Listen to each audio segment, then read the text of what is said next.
نحمده ونصلي على رسوله الكريم اما بعد فاعوذ بالله من الشیطان الرجیم بسم اللہ الرحمن الرحیم ربی اشرح لی صدری ویسر لی امری واحلل عقدۃ من لسانی یفقہوا قولی اللہم فقہنا فی الدین اللہم انا نسألک علما نافعا وعملا متقبلا ورزقا طیبا۔ میرے تمام بردر اور سسٹر، آج ایک بہت ہی قابل غور بات پہ آپ کی توجہ مبذول کروانا چاہتی ہوں۔ ہر مسلمان اپنے نزدیک یہ سمجھتا ہے، اور یقیناً آپ بھی ضرور سمجھتے ہوں گے ایسا ہی، کہ مسلمان کا درجہ کافر سے اونچا ہے، اس میں کوئی شک بھی نہیں ہے۔ آج کے لیکچر میں ہم کوشش کریں گے یہ جاننے کی کہ یہ فرق کیوں ہے۔ ہم سب جانتے ہیں کہ مسلمان اللہ کا دوست ہے اور کافر اللہ کا دوست نہیں۔ یہ بھی ہمیں معلوم ہے کہ مسلمان کو اللہ پسند کرتا ہے اور کافر کو ناپسند کرتا ہے، اور یہ بھی ہمیں پڑھایا گیا سمجھایا گیا، اور ہم جانتے ہیں کہ مسلمان اللہ کے ہاں بخشا جائے گا اور کافر کی بخشش نہیں ہوگی، اور سب سے بڑی چیز مسلمان جنت میں جائے گا اور کافر دوزخ میں جائے گا۔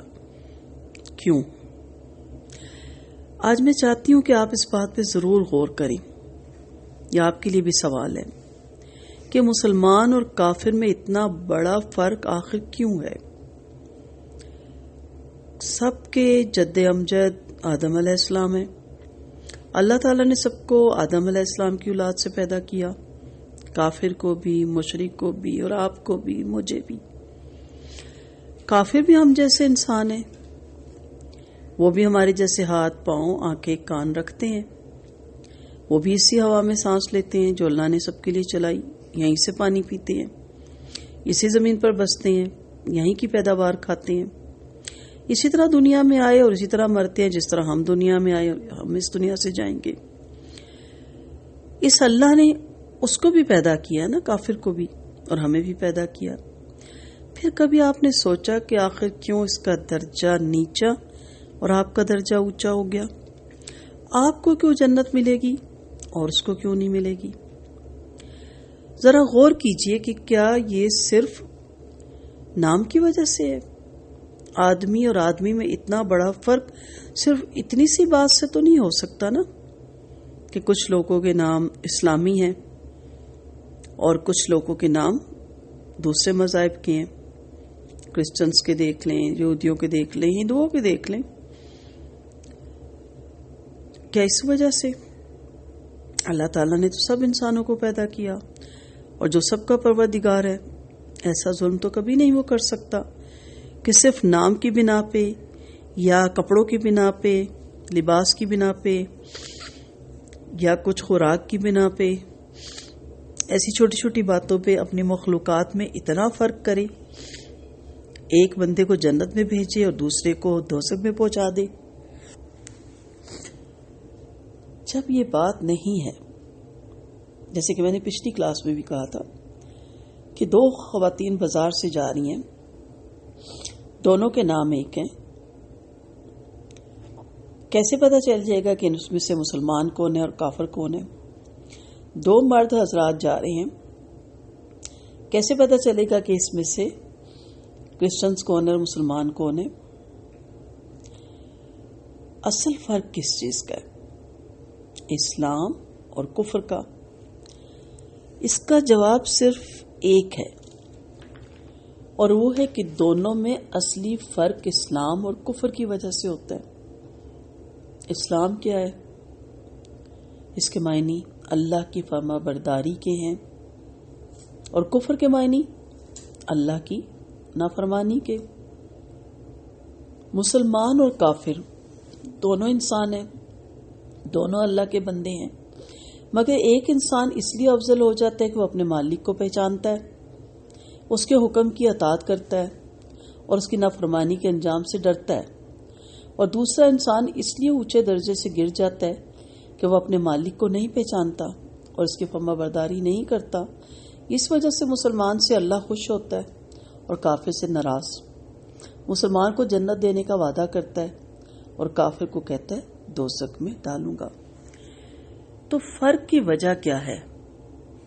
پہلے ہم نے دیکھا تھا کہ علم، اگر آپ کو یاد ہو، اور اب ہے عمل، یعنی دوسری چیز کیا ہے؟ عمل۔ تو ہمیں اس چھوٹی سے سوال سے، اس کے جواب سے ایک چیز جو ہمیں سمجھ آئی وہ کیا ہے کہ مسلمان کو کافر سے جدا کرنے والی صرف دو چیزیں ہیں، ایک علم اور دوسرا عمل۔ یعنی پہلے تو اسے یہ جاننا چاہیے کہ اس کا مالک کون ہے، اس کا خالق کون ہے، اس کا رازق کون ہے، اس کا شافی کون ہے، اس کا دستگیر کون ہے، اس کا داتا کون ہے، اس کا مشکل کشا کون ہے، اور پھر اس کے احکام کیا ہیں۔ کیا یہ علم ہے ہمیں؟ کبھی غور کیجئے گا، ہم جانتے ہیں یہ سب۔ اس کی مرضی پر چلنے کا طریقہ کیا ہے؟ کبھی کوشش کی یہ جاننے کی کن کاموں سے وہ خوش ہوتا ہے اور کن کاموں سے ناراض ہوتا ہے؟ پھر جب یہ باتیں معلوم ہو جائیں تو دوسری بات یہ کہ آدمی اپنے آپ کو مالک کا غلام بنا دے، جو مالک کی مرضی ہو اس پر چلے اور جو اپنی مرضی ہو اس کو چھوڑ دے۔ اگر اس کا دل ایک کام کو چاہے اور مالک کا حکم اس کے خلاف ہو تو اپنے دل کی بات نہ مانے اور مالک کی بات مان لے۔ اگر ایک کام اس کو اچھا معلوم ہوتا ہے اور معلوم کہے کہ وہ برا ہے، مالک کہے تو اسے برا ہی سمجھے، اور اگر دوسرا کام اسے برا معلوم ہوتا ہے مگر مالک کہے کہ وہ اچھا ہے تو اسے اچھا ہی سمجھے۔ اگر ایک کام میں اسے نقصان نظر آتا ہو اور مالک کا حکم ہو کہ اسے کیا جائے تو چاہے اس میں جان اور مال کا کتنا ہی نقصان ہو اس کو ضرور کر کے چھوڑے، اور اگر دوسرے کام میں اس کو فائدہ نظر آتا ہو اور مالک کا حکم ہو کہ اسے نہ کیا جائے، خواہ دنیا بھر کی دولت ہی اس کام میں کیوں نہ ملتی ہو، وہ اس کو ہرگز نہ کریں۔ یہ علم اور یہ عمل ہے جس کی وجہ سے مسلمان اللہ کا پیارا بندہ ہوتا ہے اور اس پر اللہ کی رحمتیں نازل ہوتی ہیں اور اللہ اس کو عزت عطا کرتا ہے۔ کافر یہ علم نہیں رکھتا اور علم نہ ہونے کی وجہ سے اس کا عمل بھی یہ نہیں ہوتا، اس لیے وہ خدا کا جاہل نافرمان بندہ ہوتا ہے اور اللہ اس کو اپنی رحمت سے محروم کر دیتا ہے۔ اب ہمارے لیے خود ہی سوچنے کا مقام ہے کہ جو شخص اپنے آپ کو مسلمان کہتا ہے مگر وہ ویسے ہی جاہل ہو جیسا ایک کافر ہوتا ہے، ویسے ہی نافرمان ہو جیسے ایک کافر ہوتا ہے، تو محض نام اور لباس اور کھانے پینے کی فرق کی وجہ سے وہ کافر کے مقابلے میں کس طرح افضل ہو سکتا ہے اور کس بنا پر دنیا اور آخرت میں اللہ کی رحمت کا حقدار ہو سکتا ہے؟ اسلام کسی نسل، خاندان یا برادری کا نام نہیں ہے کہ باپ سے بیٹے کو اور بیٹے سے پوتے کو آپ ہی آپ مل جائے۔ یہاں یہ بات نہیں ہے کہ کافر کا لڑکا چاہے کیسا ہی جاہل ہو اور کیسا ہی برے کام کرے مگر وہ اونچا ہی ہوگا، اگر وہ اس کا باپ کسی عہدے پہ ہے، اگر کسی اونچی سیٹ پہ ہے۔ اور اسی طرح اگر کوئی کرسچن کا بچہ کتنا ہی علم والا ہے، عمل کے لحاظ سے کتنا ہی بڑا ہے، مگر کیونکہ اس کا باپ نچلی پوسٹ پہ ہے سو اس کو کوئی پوسٹ نہیں ملے گی۔ یہاں تو اللہ نے اپنی کتاب میں صاف فرما دیا، اِنَّ أَكْرَمَكُمْ عِندَ اللَّهِ أَتْقَاكُمْ، سورۃ الحجرات میں، یعنی جو اللہ کو زیادہ پہچانتا ہے اور اس کی زیادہ فرما برداری کرتا ہے وہ اللہ کے نزدیک زیادہ عزت والا ہے۔ حضرت ابراہیم علیہ السلام ایک بت پرست کے گھر پیدا ہوتے ہیں مگر انہوں نے اللہ کو پہچانا اور اس کی فرما برداری کی، اس لیے اللہ نے ان کو ساری دنیا کا امام بنا دیا۔ حضرت نوح علیہ السلام کا لڑکا ایک پیغمبر کے گھر پیدا ہوتا ہے مگر اس نے اللہ کو نہ پہچانا اور اس کی نافرمانی کی، اس لیے اللہ نے اس کے خاندان کی کچھ پرواہ نہ کی اور اسے ایسا عذاب دیا جس پر دنیا عبرت کرتی ہے۔